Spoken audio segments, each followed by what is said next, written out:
I think I can call Ma'am Jasmine for the prayer. Go, Ma'am Jasmine. Okay, so let us put ourselves in the holy presence of the Lord. In the name of the Father, the Son, the Holy Spirit. Amen. Amen. Today I ask you to bless me so that I may become They a become a blessing. blessing. Lord, I Lord, commit myself to enrich others, but because I cannot give what I give do what not you have, don't have. I commit I commit myself to become myself to rich. become rich. I I commit commit myself to myself to serve you and to serve you. the poor with my wealth. Today I I open open myself to the myself to the abundance of your abundance of your universe. universe. Use me Use as me a as a channel of channel of love. love. Give Give me me the the ability to ability to create wealth create that will the bless the last world. form. Increase my Increase my financial financial wisdom and strength and expand my expand my territories. territories. My I place, place my my life, life in your hands in Jesus' name. Amen. In the Son. Father, the Son, the Holy Spirit. Amen. Okay, so sabay-sabay tayo. Trainer's Credo. I know the only way I Only will way become I'll become successful is to successful is train to and to train and duplicate new duplicate new trainers. things. I know You know exactly how to exactly win. how to win. I win by By training one training person one at a person at a time. Thus, I must Thus, remain I must remain simple in my presentations and presentation and training. training. I must be consistent and predictable. I have to do it fast so that the So that the trainee can see trainee how can see how doable it is. doable it is. I I understand understand that the future of the new trainee and his family is in my hands. it's I must do it right do and it do it right and do it right. with My my trainee training will be will be successful because successful of my in commitment, commitment dedication, and belief and the in the mission mission of and our of the business. business. Rather Rather than giving a than man a giving fish, them I will I'll teach him teach how to him how fish. to fish. I am proud And to be a builder, a WSB IMG Fast Start Trainer. Yan, so good evening po sa ating lahat. Ngayon po, pinakilala ko po yung ating speaker. Meron po siyang 6 na anak and very eager po kami to share the mission po here in IMG dahil naniniwala po kami na ito po isang way po na makatulong sa atin. Pinakilala ko po yung ating speaker, ng iba kundi si Executive Marketing Director Ben Consolacion. Yes, good evening po sa ating lahat po sa mga nakikinig po dyan and welcome po sa ating presentation sa gabi ito. Maraming salamat Ma'am Jasmine for leading us sa prayer as well as trainers. Credit po yung aming family and why we are showing this because lahat po kami ay parte ng IMG. And of course, with my children po, no, we have 6 kids and us ni Ma'am Jasmine ay lahat po kami ay may Kaiser po, no? And we are, kung sharing na lang namin, we are already on our second plan with our 4 kids. Yung walang second plan na lang is yung pangalawang kids namin, no? Yung dalawang kids namin, I mean. Bakit kaya, no? Bakit kaya namin ano bang meron sa Kaiser na bakit meron kami at the same time binabahagi namin. Sabi nga, no, sa buhay nga to talaga, no? Ang sakit daw ay mahalin tulad mo katulad ng rainy days. Alam po natin, pag rainy days, hindi ka nakakalabas. Pag hindi ka nakakalabas, hindi ka nakakatrabaho. Pag hindi ka nakatrabaho, wala kang pera. Same thing lang, magkasakit ka, no? Pag magkasakit ka, hindi ka nakakalabas. At pag hindi ka nakakalabas, may sakit ka, wala kang pera, wala kang trabaho. And the thing po dyan, no, tulad ng ulan, hindi mo naman alam kung kailan uulan, di ba? Napipredict mo, minsan may napipredict mo, not 100% mapipredict mo talaga yung same thing with sakit, no? Yung sakit din is di mo rin mapipredict yan kung kailan darating yung sakit mo, no? Kaya same time like rainy days, 'di ba? Di mo mapredict. Same time ang ano diyan is kaya may picture na payong, 'di ba? So hindi ibig sabihin pag rainy days hindi ka na makakalabas, 'di ba? Which means paano ka makakalabas para hindi ka mabasa? Kailangan mo ng payong. Kaya gagamitin mo yung payong para makalabas ka para hindi ka mabasa. Same thing like illness, that doesn't mean pag yung illness ay hindi mo pwedeng, kumbaga, hindi mo siya pwedeng pigilan or lumala yung sakit mo. Kaya you should be rightly protected na sinasabi natin dyan.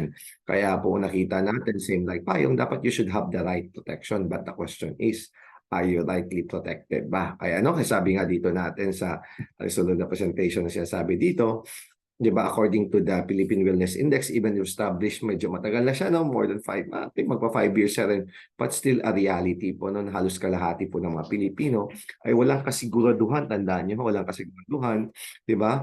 Kung makakabayad sila kung sila ay magkakasakit. And according to the Wellness Index ni Fernando Paragas, ng Chief Researcher, ang wala pong tiwala sa usapang medical ang mga totoo po yan. Alam mo, sa mga usapang ganyan, halos di natin pinag-uusapan kasi alam natin na makakapag-isip ka talaga, "Oo nga 'no, wala nga akong ganito, ano kayang mangyari kung magkasakit ako?" Kaya sabi nga, we are the weakest when it comes to medical and financial needs. Kaya po, dito dapat ito i-improve natin, pag-usapan natin. Ito yung dapat napakahalaga. Kaya sa gabing ito, straightforward na po tayo. Kaya pag-usapan po natin si Kaiser. Sino ba si Kaiser?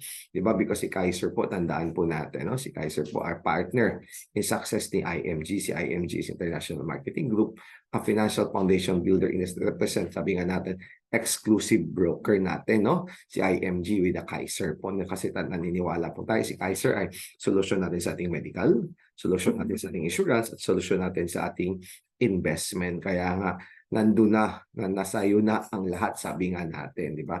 Ano mo si Kaiser? Si Kaiser is Kaiser International Health Group, Inc. or as an HMO po, no? Para mas maintindihan po natin kung may Medicare ka, Medicard ka, kung ano man yan, kung sa Saudi ka, kung may bupa ka, di ba? Tawaniya. Ang tawag dan HMO. Same thing like with Kaiser po, it's an HMO po or Health Maintenance Organization. Anong kinikater niya po? Yan kikater po sa individual, sa families, or even the corporate. Kaya alam kasi natin karamihan is corporate lang. Pero kikater din siya ng family or even individual po dyan. No? Kaya po sabi po nga, kumbaga, mapoproteksyonan mo talaga yung pamilya mo, di ba, ang mga mahal mo sa buhay. Because that's not only thing.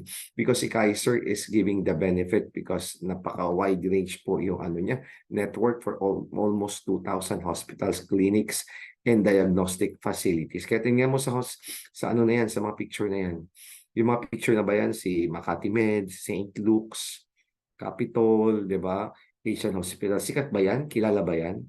Hindi lang yan sikat na sikat, hindi lang yan kilalang kilala po yan. Can you imagine if this network of hospital is accredited si Kaiser?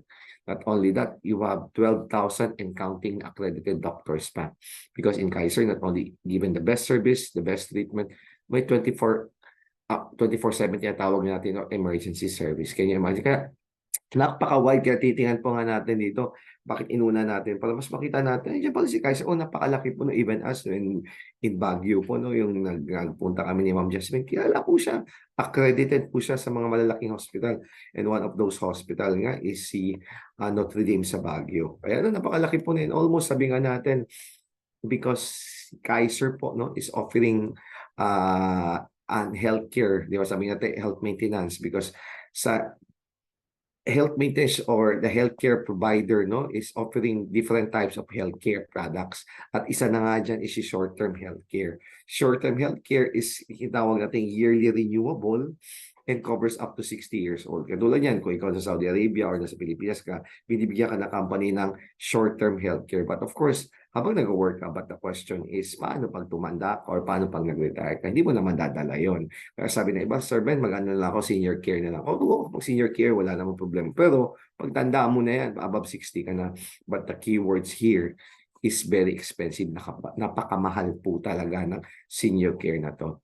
Ang message po natin is paano matutugunan sa panahong matanda ka na, sa panahong wala ka ng trabaho. Paano mo paghandaan yun? Kaya po dito, one of a time na in-offer dito, no? Tinatawag nating long-term healthcare. Anong mechanism yan? It's a health saving account. Parang ikaw ay habang malakas ka, ikaw ay mag-iipon. Di ba? Para pagtanda mo, di ba, saan kailan lumalabas yung sakit mo, matanda ka na. Di ba? Mag-beyond 60 age, 60 ka na, di ba? Cover ka pa rin because tinatawag nating with long-term care growth. Habang hindi mo siya nagagamit, nag-iipon ka ngayon, sa panahong kailangan mo na siya, nandyan siya. Tandaan po natin, ang mga financial product po, katulad ng long-term healthcare po, magagamit lang po natin siya or mabibili lang natin siya sa panahong hindi pa natin kailangan. Sa panahong kailangan na natin, hindi ka na makakabili kasi may sakit ka na. Kaya habang malakas ka pa, kumuha ka na para pagdating ng panahon, pag matanda ka na, nakasecure na. Di ba? Napakaganda, no? Kaya pagtingnan po natin dyan. And with that, no, sabi nga natin, welcome to our Kaiser Long-Term Healthcare. Ang pinag-usapan po natin, this is the first in the market. Of course, I believe it's not only, hindi lang siya ngayon nasa market, di ba? na the same thing products. Nakita nila napakaganda ng concept pero tayo po unang nakapag-isip nito ng long-term healthcare. Because here in IMG, in Kaiser po, we have the healing hand and the caring heart. Because here, ano bang ginagawa natin sa mga nakikinig? Ikaw nakikinig ka ngayon. We educate you because we care. Bakit nakikinig ka? Because you want to educate other people because you care. And the thing po, no, sabi natin, because your health matter most after short term. Totoo po yan. Kailan ba lumalabas yung sakit mo?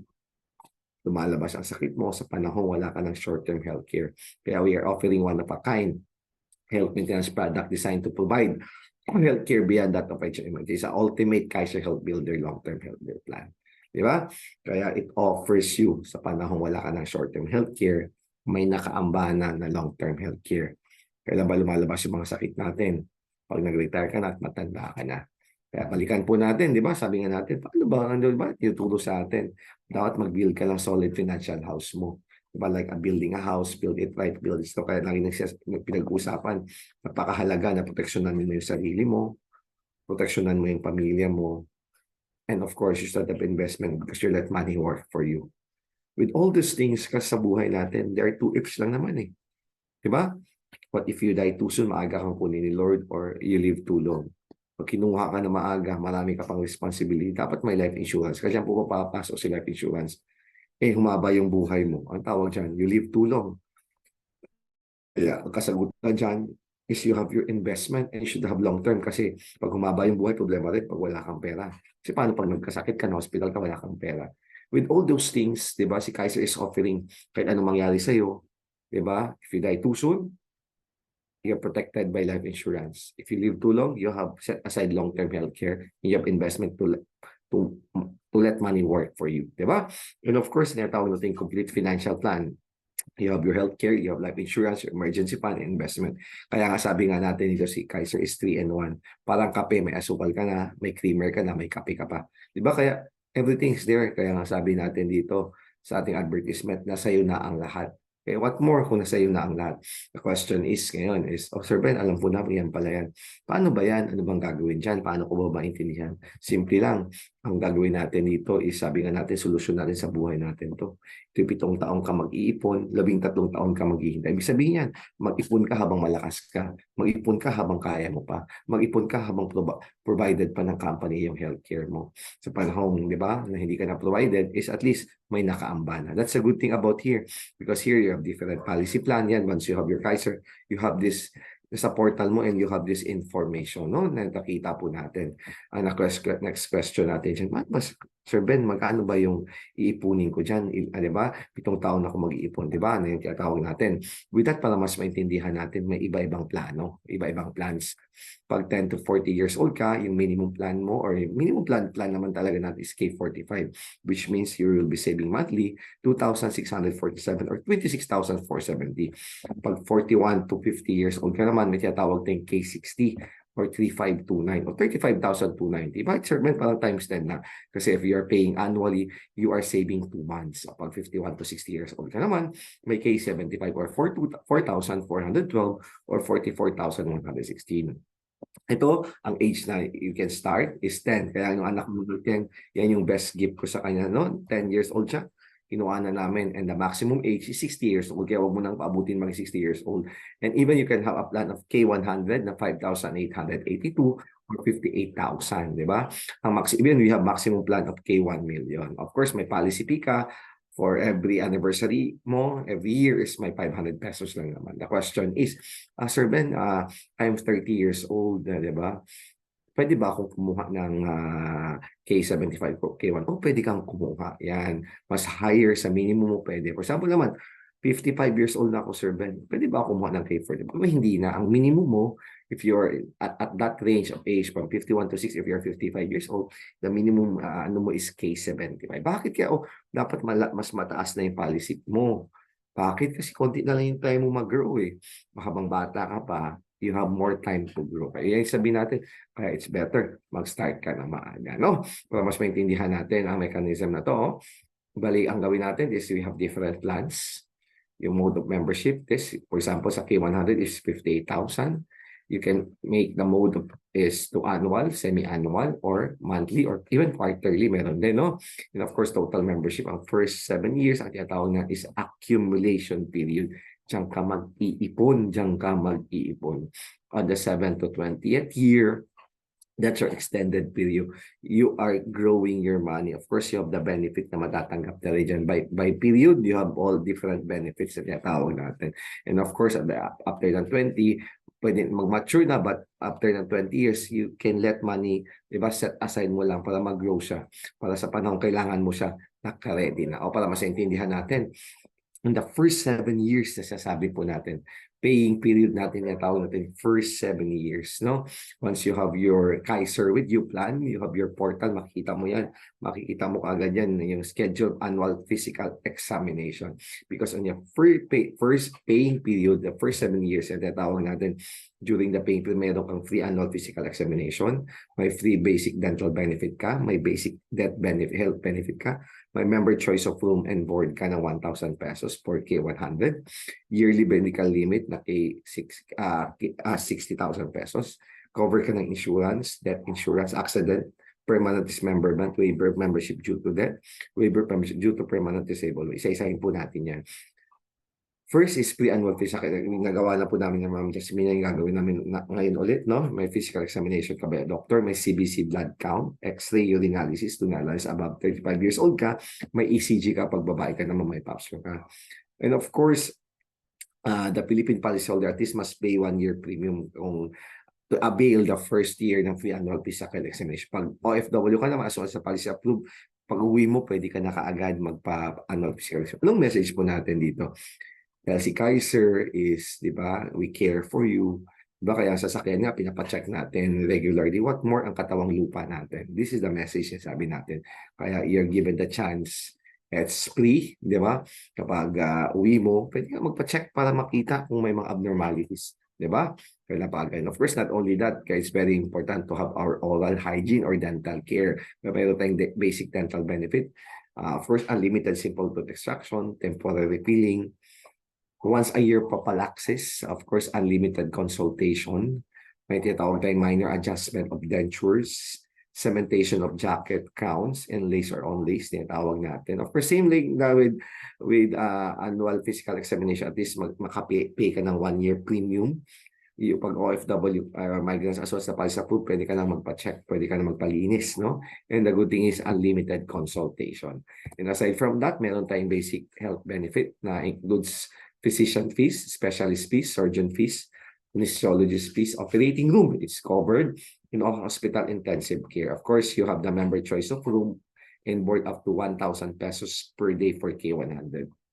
Sabi nga dito, yearly medical limit for under K100 is 60,000 pesos. But tandaan po natin, no, maka-avail tayo on even the first year, dapat nabayaran natin yung annual premium. At of course, di ba, sabi nga natin, dapat non-pre-existing yung sakit mo. And ibig sabihin yan, kung madala ka man sa hospital on the first 7 years, kung hindi dapat pre-exist. Of course naman, wala naman sigurong company.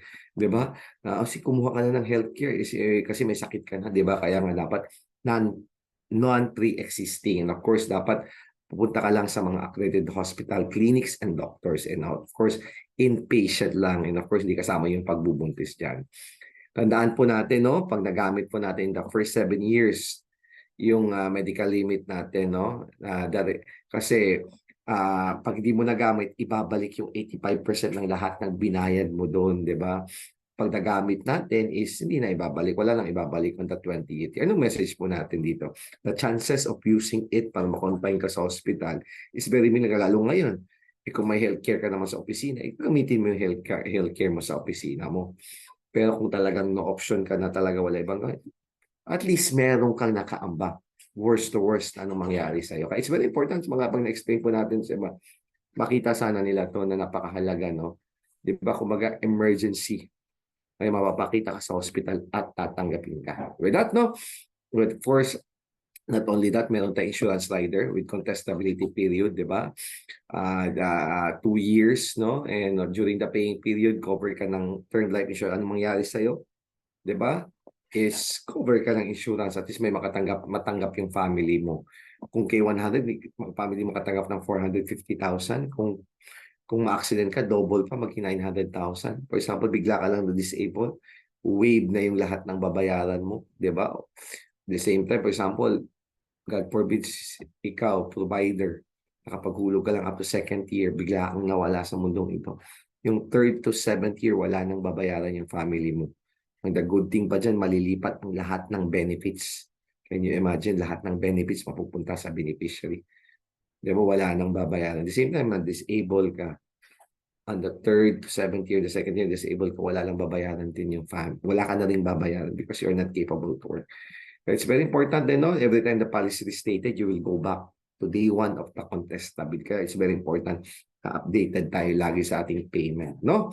And with that, no, in the first 7 years, alam natin benefits, unnoticed examination, covered insurance, di ba? Anong next, di ba? After the 8th to 20th year, you're giving a Visa card. Ang Visa card, hindi pang grocery. Ang Visa card niyan ay ilalagay para sa yung medical bills na pwede mong gamitin at ipresenta sa hospital because your funds will be updated and will be provided here. Kaya napakaganda po talaga, no? With that, no, sabi nga natin on the 8th to 20th year, may cover ka ng outpatient, inpatient, kasi may mga funds ka nang available. Pag hindi mo siya nagagamit, it will grow, no? At saka pre-existing related illness, cover na yung maternity, dental, accredited, non-accredited. Bakit accredited, non-accredited? Kasi meron ka ng funds, meron ka ng Visa card na gagamitin mo kahit sa hospital ka. Kaya much better pa rin sa accredited hospital, no? Di ba, tinatawag natin, kaya sabi natin that extended healthcare, tinatawag natin diyang waiting period because you're waiting. Pag nakipag-ipon ka for 7 years, maghihintay ka na lang after 20th year, you let your money grow, pero habang nag-wait ka, you have benefits, you have funds available, kaya you will not be worrying anymore because your funds are growing. And after that, ang sunod dyan, pag on the 20th year, may maturity ka na, already na yung funds na available mo. Diba, pwede mo lang kunin, i-pull out lahat ng funds mo. May option ka, papakita natin lahat mamaya dyan, no? With the 100,000, okay, 100 I mean, the total funds mo is 411,000 you save. You have the chances of receiving at least 1.1 or 1.2 amounts. Mga hinayaan mo lang mag-ipon yun. Can you imagine the 20th year? Kaya marami tayong tanong sa iba, ilang taon nag-work pa, wala pa rin kahit wala man lang naipon. Kaya that's the good thing about here. Pagdating ng maturity, you have the option. Na option natin dyan. First option, i-withdraw mo, wala na, di ba? Your health insurance is terminated. And may option ka ng pangalawa, you retain the 50% or you retain everything. Let it grow. Bakit? Kahit me personally, i-retain ko lang yan. Anong purpose ko dyan? Healthcare ko para pagdating ng panahon, matanda na ako. May funds na available na nakaamba. Kaya it's very important na maintindihan natin yung concept na to. With that po, no, kaya makita po natin sa K45, parang nag-iipon ka lang pala ng 88 pesos per month. In the next 7 years, you are saving 222,000. Pagdating ng maturity, you have 500,000. Kung K100, parang nag-iipon ka lang 196. Or total premium dyan na 494 in the next 7 years. Bakit 494, 411 yung servant kanina? Kasi dito is you're paying monthly, pero pag nag-pay ka ng annual, you're saving 2 months per year, which means 14 months you're saving in the next 7 years. At ang maturity is 1.7. Lalo kung kay 200, kasi sabi mo 392 or around 1 million or 988 yung maiipon. No? Pagdating ng maturity, you have 2.0. Can you imagine? Kung nag-ipon ka ng mag-aaga pagdating ng panahon, may hihintayin ka. With that, of course, si PhilHealth po, no, is integrated with Kaiser, which means once you are admitted with the hospital, you need to file your PhilHealth reimbursement form. And of course, PhilHealth reimbursement po siya deducted from the total hospital bills, which means kung 100,000 yung bill mo, PhilHealth is sasagutin 10,000, 90,000 lang kukunin sa ating medical funds natin. But if you don't have PhilHealth, ikaw magbabayad sa 10,000. Kaya that's the rule sa ano natin. Kaya it's very important na mag-member tayo, update natin yung PhilHealth natin. And of course, ulit-ulit natin yung sinasabi natin to, if you start early, diba, you can able to save more. But it does not mean pag huli na, di ba, you cannot able to make it, you can still have po, no? Kaya sabi nga natin, that is, kung 60 years old ka nag-start, at least pagdating ng 80 years old mo, you have the chances to have 1 million. Diba, sa pinapakita natin. With that, no, important terms to remember natin dito, yung contestability period, natawag natin dito, you have 2 years contestability period, di ba? And it's very important to, we need to update, you need to declare properly. Di ba? And of course, may reinstatement po tayo. May updating and sabi na updating, which means For example, buong 2023, hindi ka 2023 hindi ka nakatawag nito, hindi mo nahulugan kasi ah, wala kang trabaho pero nahulugan mo na 2022, 2021, di ba? Dapat matatapos ka ng 2025, hindi mo siya nahulugan, di ba? Kaya sabi mo, i-update mo para matapos ka rin ng 2025. Pero ay malakas pa sir kasi may mga ano pala charges. Pero don't worry, you have still option the date. Sir, hindi ko kaya ng 2023 bayaran natin. Oh, no problem, the date ka lang, move ka lang.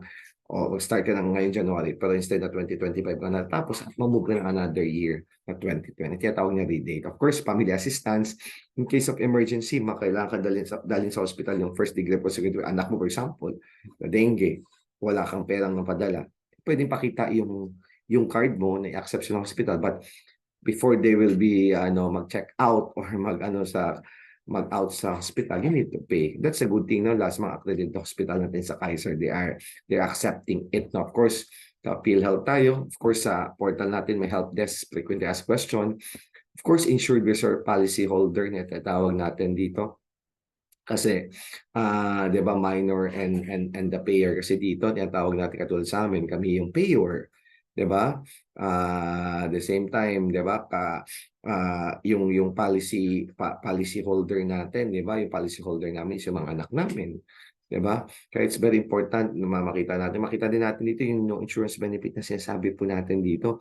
Kasi minsan pag marami ng sakit, mag-NIB na. Anong message natin kaya habang wala ka pang sakit, mag-cover ka na. But doesn't mean pag marami ka ng sakit, di ka na makapag-set aside ng funds. Kung if ever no insurance benefit, ang objective mo na mag-ipon ka na lang para pagdating ng panahon, may set aside amount ka na nakaset aside para pang hospitalization. Of course, insurable age natin dito is 18 to 75 years. Katulad sa mga anak namin, yung kinuha namin sila, 10 years old, di sila insurable pa noon. Kami pa insure yung policy, di ba? Sila yung policy, hindi ka pa insure. Pero pagdating ng 18 years old, ililipat na namin sa kanila para sila na yung magiging insured doon, di ba? Because they are already in their insurable age nila. And of course, sa grupo natin dito, no? May tinatawag po tayo dito, marami na rin tayong natulungan, di ba? Kumbaga, ilan-ilan na rin. Kaya marami na tayong natulungan sa community na sa B1, di ba? Even the whole IMG po. Marami na tayong natulungan dito. Can you imagine? Nawala yung breadwinner, at least may natanggap man lang. And sabi nga nito, no? Bakit natin pinupush natin ito? Kasi marami po namamatay ng mga tao, hindi namamatay dahil walang gamot. Namamatay po dahil walang pambili ng gamot. Di ba? Gusto mo ba ikaw sa mga isa yon na mamamatay ka dahil wala ka pambili ng gamot? Kaya sabi nga natin, pagtanda mo, do you want to live a stress-free life? Pagtanda mo, o di ba? Ang problema ko, gusto mo, pagtanda mo, relax ka lang.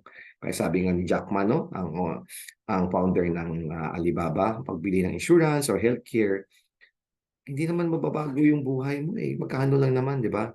Pero isang sakit lang pag nakalimutan mo i-set aside yung healthcare mo is isang sakit lang, di ba? The entire family savings na save mo in a decade is mawa-wipe out ka agad yan. Kaya it's very important, no?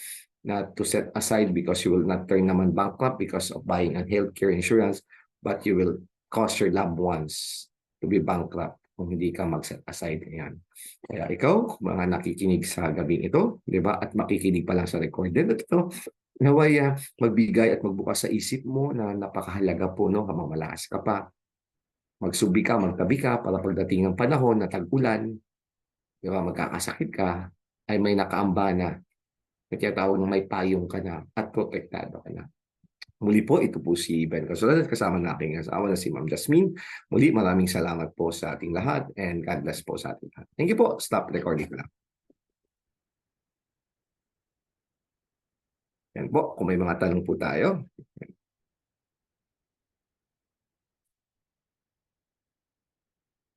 Yan po. Congrats, MD Ben. Yan, meron ditong Huawei Note